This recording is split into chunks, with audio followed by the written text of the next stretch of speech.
homeless, it's pretty easy here.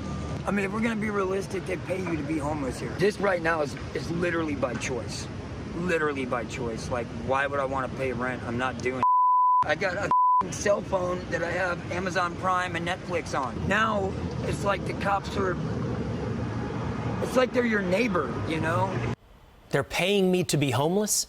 A San Francisco homeless man bragging to our next guest that not only does the city pay him to live on the streets, but he also sells fentanyl to kids. San Francisco reported 650 drug overdose deaths last year, nearly 3/4 of them related to fentanyl. Michael Shellenberger is the author of San Fransicko, Why Progressives Ruin Cities, and he's the man behind that interview and that video you just saw. Michael Shellenberger joins us now. Amazing interview, amazing revelations and admissions there. What else did you learn from that homeless man on the streets of San Francisco? Well, he really just, the truth is not much. I mean, I interviewed hundreds of people for my book, San Fransicko. You know, people tell very similar stories. People are attracted to San Francisco because it offers the most generous welfare benefits. You heard him mention $620 a month in cash welfare, plus he gets $200 a month in food stamps. People that come for the food stamps, they often trade illegally for cash. They use all the money to buy drugs. He did confess also that he had sold fentanyl to a 15-year-old and a 16-year-old. It's also pretty common behavior. You know, I think we've had a very romantic view of folks on the streets.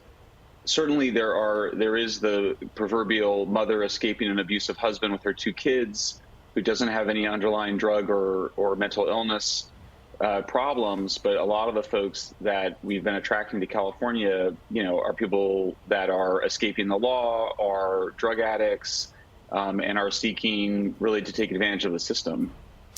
So, Michael, you lived in San Francisco for over 30 years, and the perspective you have today is not the perspective that you always had.